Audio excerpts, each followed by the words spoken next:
What's up, Diablo players? Today we are going to be talking about the big, massive nerfs to leveling, especially for more casual players.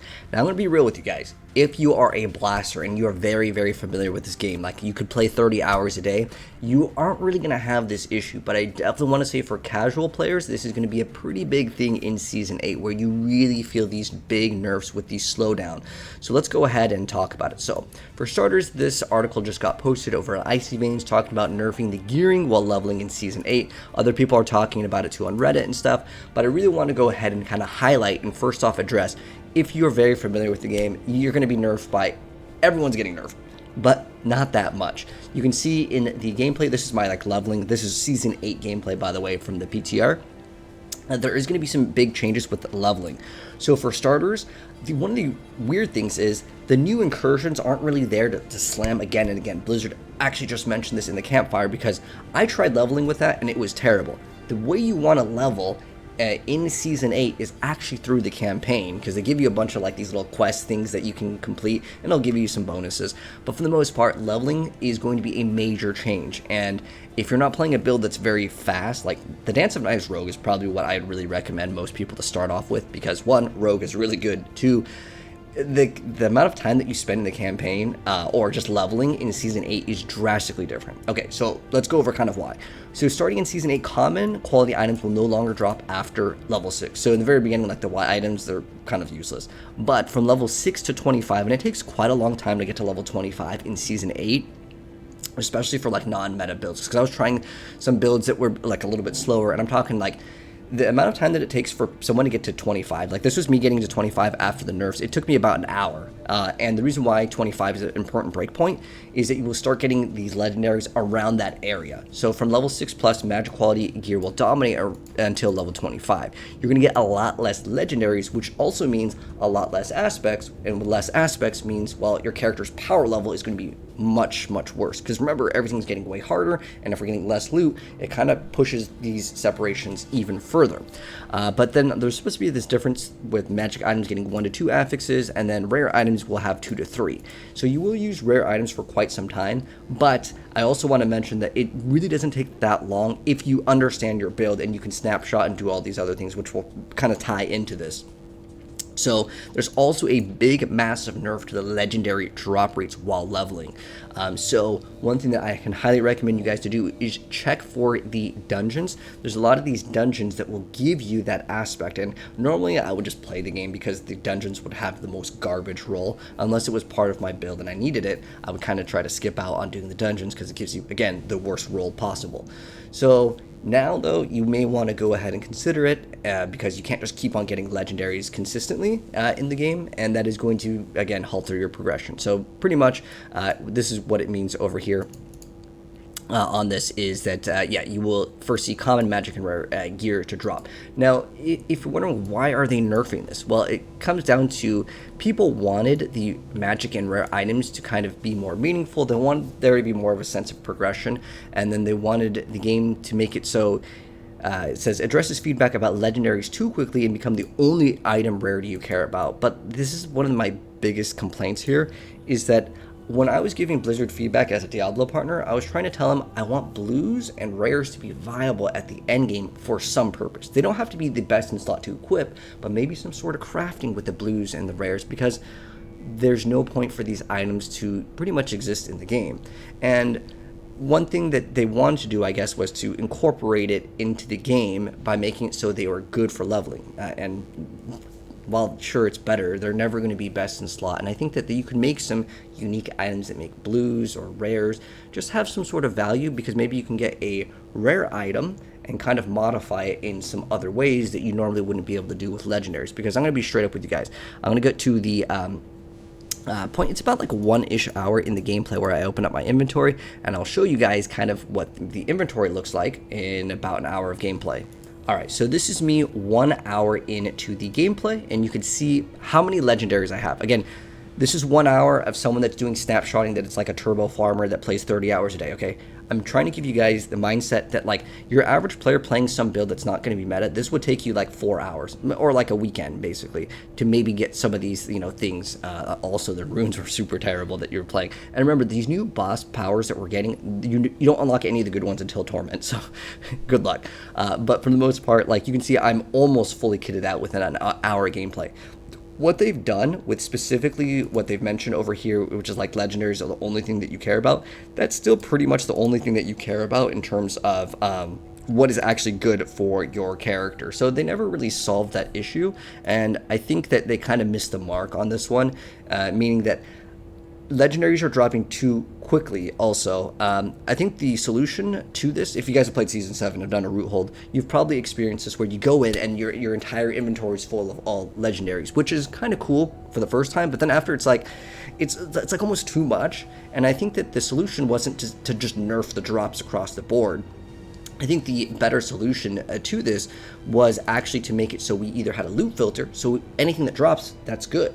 And then on top of that, you could have made it so the drops would be a higher aspect roll. Like, I don't know if any of you guys have played the game and you're still not at the highest rolled aspect, because those are so hard because it requires a, you know, greater affix, which you don't get later on.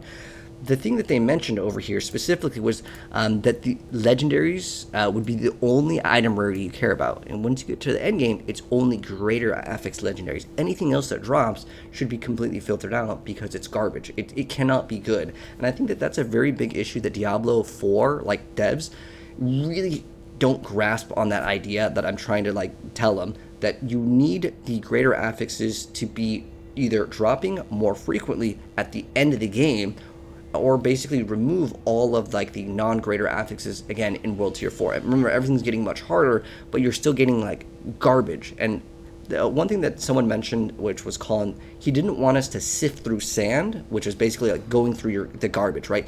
Anything that's non-GA cannot roll high aspect. So anything that you're getting while you're doing the entire campaign or the leveling process to get to the end, all the items that drop will never be good because they're never going to be greater affixed. So at that point, you still only care about legendaries that are greater affix because the aspect and the item power will not match. So the whole progression system in Diablo, I feel like, is really scuffed in the idea that while I'm leveling, let's say we use Path of Exile for this example. While I'm leveling, if a Divine Orb drops, if Exalted Orbs drop, those are really good because I can use those to maybe buy the best in slot or trade to get the best in slot. But in Diablo 4, your whole progression until you get greater affix items, every single thing is pretty much garbage. The one exception would be maybe the runes, but like you're not really going to get the runes that you would use to craft the mythic because those don't really drop unless you're doing some of the bosses. So there's a huge disconnect with, I think, what the people that are like the Diablo partners, that we've been trying to say this for a while actually, that blues and rares are useless in the game. And the idea of them being useful isn't that, oh, well, we're just going to make the legendaries so rare that you are forced to use them to progress. But within 1 hour, like, again, my gameplay, I pretty much had everything almost legendary. Again, for other players, this may be a little bit different. It might take you a little bit longer, but largely the whole mindset is that you don't get to use any of the good items until later on. But again, I'm using snapshotting. This is kind of a big deal as well. I'm talking about like overpower and specifically snapshotting. It still will exist in Season 8, by the way. There's going to be lots of builds that can still snapshot, but I almost want to say that some of the builds early on that cannot 100% crit or like do some sort of overpower, there is a significant change to like how fast you are leveling, especially because like the Dance of Knives rogue build is like really, really busted because you can 100% imbue, you can 100% crit because you can snapshot. I'm curious to know how you guys also feel about this, because this ties heavily into the leveling process.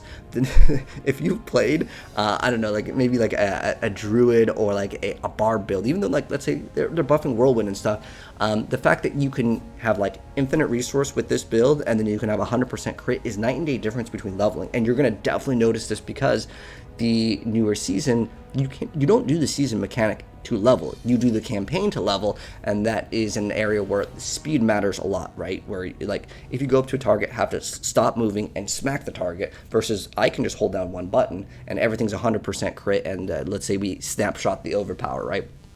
It's going to be much easier. But I consistently been seeing this post again and again. I'm curious to know how you guys feel about snapshotting. So overall, I would say a lot of people don't like snapshotting. It's going to be a mechanic in the future.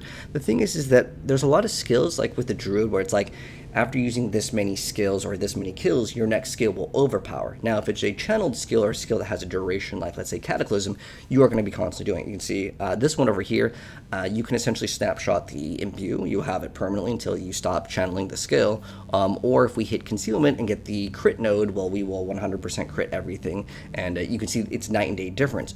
Especially, again, I leveled up, I think playing Sorc, and then I swapped to this, and then also tried out Barbus. Wow, it is so much further behind in terms of like the progression. Again, even though Whirlwind, it's great that you can kind of roll through the targets. This one is shooting a projectile, then it is exploding, and it also, well, as long as it's snapshotted correctly, sometimes with the skill, you stop moving, you have to click on an objective, and you lose the snapshot, which is annoying, but it's night and day difference. I'm telling you that like the leveling process for some builds will be literally 4 times longer, especially with this new season. A lot of people are saying that they don't like the snapshotting in general. I've seen this very frequently. Now, they have nerfed some of the runes, like I believe it's the Cax rune, that will let you 100% let you have the bonus up the whole time. So they are nerfing it so it's a duration, like it's like for the next like 0.25 seconds or something. You get like an overpower.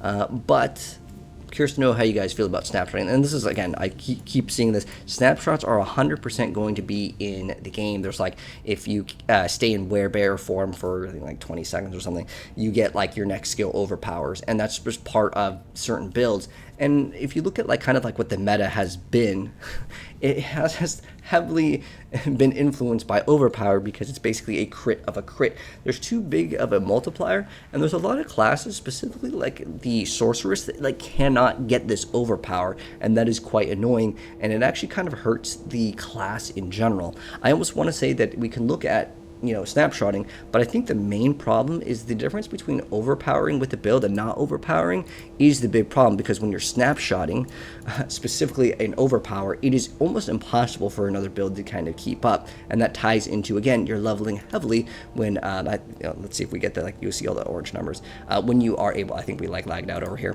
PTR was having some issues, but the difference between being able to, again, have that big amount of crit is pretty big. But I'm curious to know how you guys feel about the leveling change. Do you guys like the idea? Maybe you haven't played it yet. Do you guys want a slower progression in the game with the nerfs? And honestly, I like the progression in action RPGs, but like I've played so much Diablo to the point where like I just want to get to the end game. I just want to get the boss powers and stuff. And because those are kind of like locked behind the torment difficulty, I would say that you're still going to want to blast. And for the blasters, you could still, in a few hours, in a weekend, you're going to max out your character. But for the super casuals, the people that don't look up YouTube video guides and stuff, they will be significantly farther behind for sure in the season, because again, less loot and the monsters are going to be much harder, and pretty much, again, when you get less legendaries to drop, you get less aspects, therefore your skill doesn't become up online, right? With like the Dance of Knives, you want the star shards. If you get that like early on, you get really lucky, you're going to be miles ahead of someone that does not get lucky and get those aspects to drop in the earlier stages of the game, because there's lots of builds where you can't just go do a dungeon. Like if you want the twisting blades to spin around, the blade dancers aspect, yeah, you can go get it. But if you're playing like another build, like a barrage or something, or another build that just doesn't have that dungeon, then it's going to be a night and day difference. But you can see the incursions over here. You may want to do them to get some powers early on, but again, the best ones are unlocked later in the game. Same thing with all of the aspects. So this is kind of just feedback to Blizzard also. I mean, obviously at this point they're probably not going to be changing it, but I think the idea of making blues and rares more viable comes down to maybe incorporating some sort of cool thing with crafting. Maybe blue items, you can craft multiple temperings, or you could do something different with them to make them sort of viable. You can maybe have a unique item that says all of your blue items are quadrupled in stats or something. Just a reason to run these at the end game, otherwise they are just completely useless. But I also see the game design as far as Diablo 4 and 3, the progression of like you get whites, blues, yellows, and then there's like your uniques, and there's legendaries, and then there's also like the set items.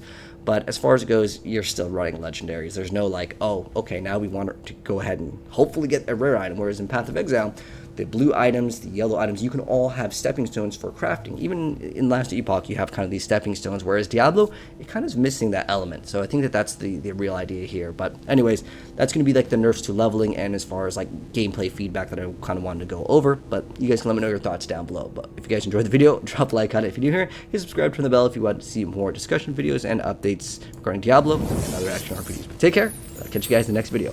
Peace out.